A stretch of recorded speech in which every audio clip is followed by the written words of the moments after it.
They said beauty had chosen her before she ever learned how to walk. On the day she was born, the women of the village gathered around her mother and fell silent because the child opened her eyes and looked at them as if she already knew she would be admired. By the time she could stand, people stopped to watch her pass.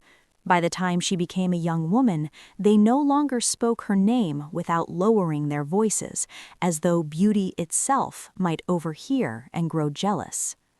Her name was Amara, and she lived in a village where red earth clung to the feet and the wind carried the smell of firewood and rain.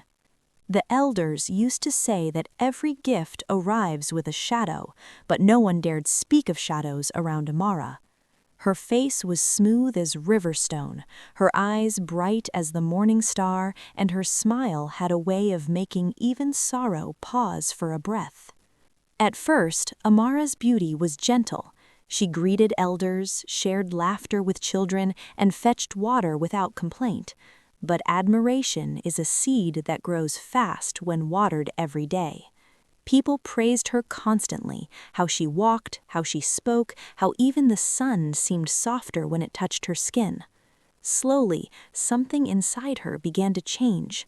She no longer bent her head when elders passed. She no longer noticed the tired hands of her mother or the cracked feet of the women who worked the fields.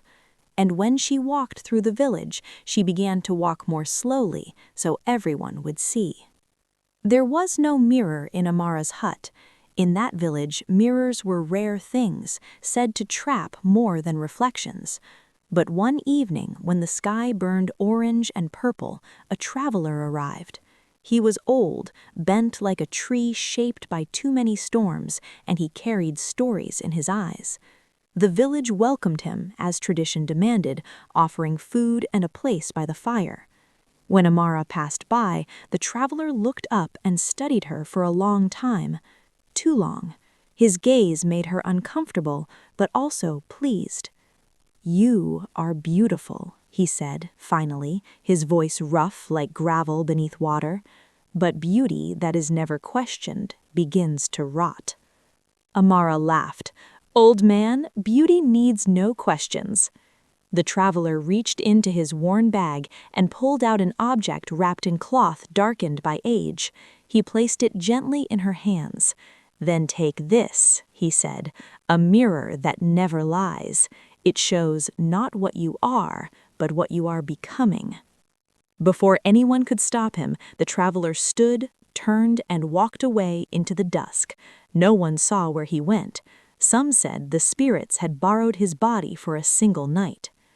Amara carried the mirror home. It was heavy, colder than it should have been. The frame was carved with symbols she did not recognize, spirals, eyes, and lines that looked like paths crossing and separating. She waited until night, until her mother slept and the fire dimmed.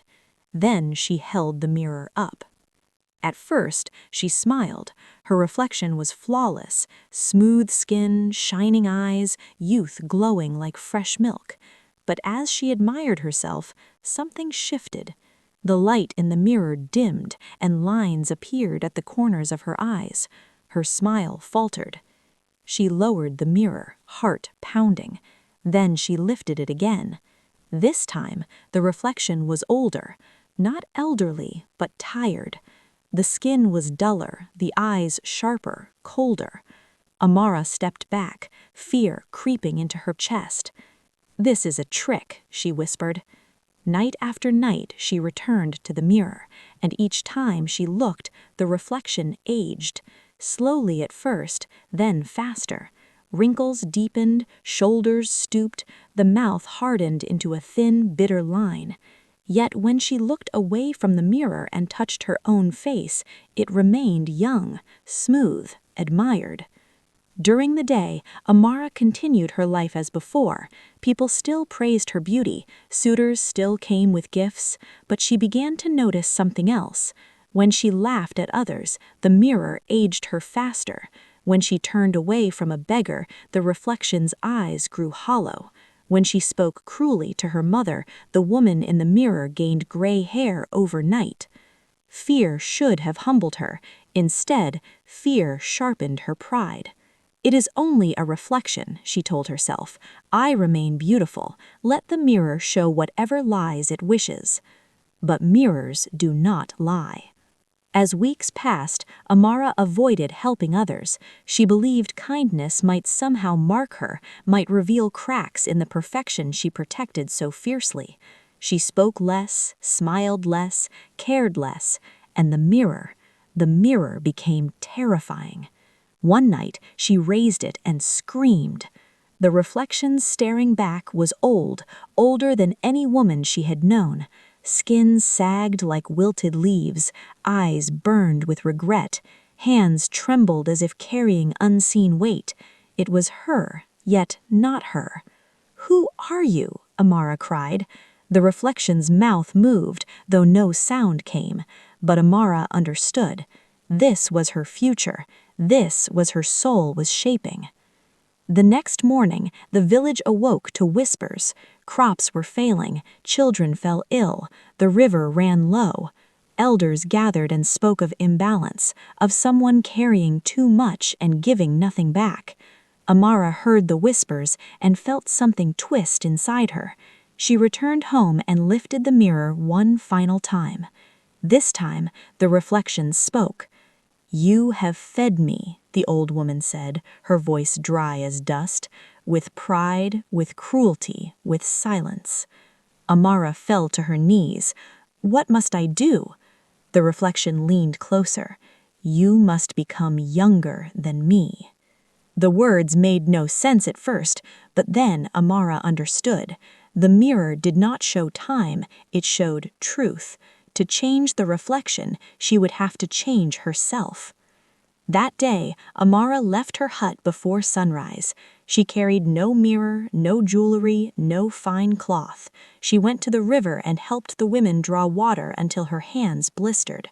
She shared her food with children who had none. She sat beside the sick and listened without turning away. At night, exhausted, she dared to lift the mirror.